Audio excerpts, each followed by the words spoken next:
My entire life's been spent only in one industry, which is this one. And but I've been in it now for about 15 years, and I've seen a lot of people make a lot of things. I've seen a lot of people fail a lot of things. And my point of view on this, or my observation, is that the doers are the major thinkers. The people that really create the things that change this industry are both the thinker-doer in one person.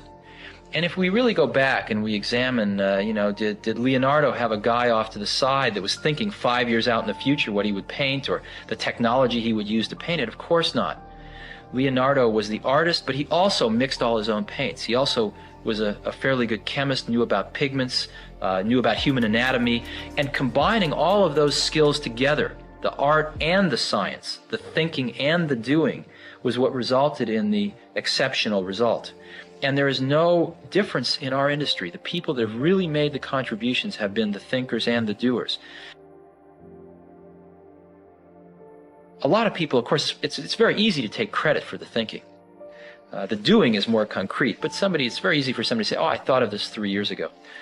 But usually when you dig a little deeper, you find that the people that really did it were also the people that really worked through the hard intellectual problems as well.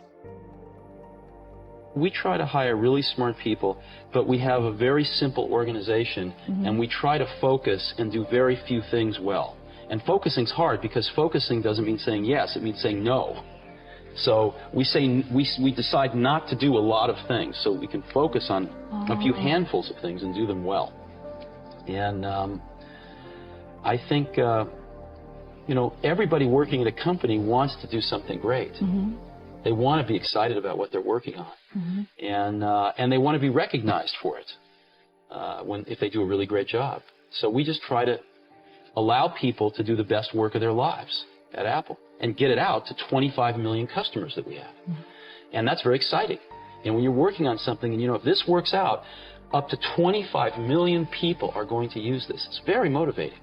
And it's not just 25 million of our customers, but other companies tend to follow us. It takes them a few years, but other companies tend to copy what we do if it works. Right. And so we can influence the whole industry.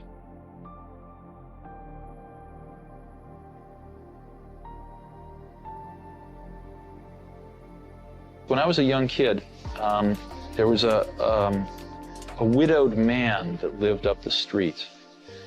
And he was in his 80s. He's a little scary looking. And I got to know him a little bit. I think he might have paid me to mow his lawn or something. And one day he said, come on into my garage, I want to show you something. And he pulled out this dusty old rock tumbler. And it was a motor and a coffee can and a little, band between them. And he said, come on with me. We went out to the back and we got some rocks, some regular old ugly rocks. And we put them in the can with a little bit of liquid and a little bit of grit powder. And we closed the can up and he turned this motor on. He said, come back tomorrow. And his can was making a racket as the stones went around. And I came back the next day and we opened the can and we took out these amazingly beautiful polished rocks. The same common stones that had gone in through rubbing against each other like this, creating a little bit of friction, creating a little bit of noise, had come out these beautiful polished rocks. And that's always been in my mind my metaphor for a team working really hard on something they're passionate about is that it's through the team, through that group of incredibly talented people bumping up against each other, having arguments, having fights sometimes, making some noise, and working together, they polish each other. And they polish the ideas, and what comes out are these really beautiful stones. Yeah. So it's hard to explain, and it's certainly not the result of one person. I mean, people like symbols, so I'm the symbol of certain things, but it really was a team effort on the Mac. One of the things that really hurt Apple was after I left, John Sculley got a very serious disease. And that disease, I've seen other people get it too. It's the disease of thinking that a really great idea is 90% of the work. And that if you just tell all these other people, you know, here's this great idea, then of course they can go off and make it happen. And the problem with that is that there's just a tremendous amount of craftsmanship in between a great idea and a great product.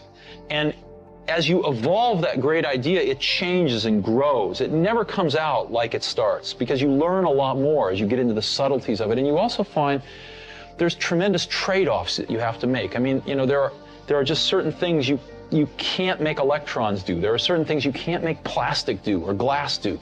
And as you get into, or factories do, or robots do. And as you get into all these things, designing a product is keeping 5,000 things in your brain, these concepts, and fitting them all together in kind of continuing to push to fit them together in new and different ways to get what you want. And every day you discover something new that is a new problem or a new opportunity to fit these things together a little differently. And it's that process that is the magic. There needs to be someone who is sort of the keeper and reiterator of the vision. Because there's just a ton of work to do. And a lot of times, you know, when you have to walk 1,000 miles and you take the first step, it looks like a long ways. And it really helps if there's someone there saying, well, we're one step closer. You know, the goal definitely exists. It's not just a mirage out there. So in 1,001 little and sometimes larger ways, the vision needs to be reiterated. I do that a lot. And it'll all work itself out. A lot of people come to me and they say, well, I want to be an entrepreneur. And I go, oh, that's great. What's your idea? And they go, well, I don't have one yet. And I say, well, I think you should go get a job as a busboy or something until you find something you're really passionate about, because it's a lot of work. And I'm convinced that about half of what separates the successful entrepreneurs from the non-successful ones is pure perseverance. It is so hard. You pour so much of your life into this thing. There are such rough moments in time that most people give up. I don't blame them. I mean, it's really tough, and it consumes your life. I mean, if you've got a family and you're in the early days of a company, I can't imagine how one could do it. I'm sure it's been done, but it's rough. I mean, because it's pretty much an 18-hour-a-day job, 7 days a week for a while. So unless you have a lot of passion about this, you're going to not survive. You're going to give it up. So you got to have an idea or a problem or a wrong that you want to right that you're passionate about. Otherwise, you're not going to have the perseverance to stick it through. And I think that's half the battle right there. Now that's why you need to do it young. That's why we started Apple. We said, you know, we have absolutely nothing to lose. I was 20 years old at the time. Woz was 24 or 5. So we have nothing to lose. I mean, we have no families, no children, no houses. Woz had an old car. You know, I had a Volkswagen van. I mean, all we were going to lose is our cars and the shirts off our back. We had nothing to lose, and we had everything to gain. And we figured, even if we crash and burn and lose everything, the experience will have been worth 10 times the cost. So what did we have to lose? There was no risk. And that's, you know, I think that's a very healthy way to look at it. Some people say, well, you could have gone to college and been a lawyer. Well, you're right, but you can go to college and be a lawyer when you're 25. And there's nothing that stops you from doing that. The only thing you really have in your life is time. And if you invest that time in yourself to have great experiences that are going to enrich you, then you can't possibly lose. So I always advise people, don't wait. Do something when you're young, when you have nothing to lose, and keep that in mind. And I think that's the best way. Not that people can't start companies when they're 50. I've seen that. Very successful companies. A job, and you needed to know a lot. And so things were kind of slipping backwards. And Macintosh was, you saw the 1984 commercial. I hope you have that in your archives. You know, Macintosh was basically this relatively small company, you know, in Cupertino, California, taking on the Goliath, IBM, and saying, wait a minute, your way is wrong. This is not the way we want computers to go. This is not the legacy we want to leave. This is not what we want our kids to be learning. This is wrong, and we are going to show you the right way to do it. And here it is. It's called Macintosh, and this is so much better that it's going to beat you. And we are going to do it. And that's what Apple stood for. Things are packages of emphasis.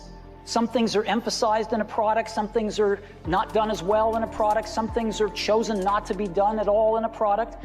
And so different people make different choices. And if the market tells us we're making the wrong choices, we listen to the market. I mean, we're just people running this company. We're trying to make great products for people. And so we have at least the courage of our convictions to say, we don't think this is part of what makes a great product. We're going to leave it out. Some people are going to not like that. They're going to call us names. It's not going to be in certain companies' vested interests that we do that, but we're going to take the heat because we want to make the best product in the world for customers. And we're going to instead focus our energy on these technologies, which we think are in their ascendancy and we think are going to be the right technologies for customers. And you know what? They're paying us to make those choices. That's what a lot of customers pay us to do, is to try to make the best products we can. And if we succeed, they'll buy them.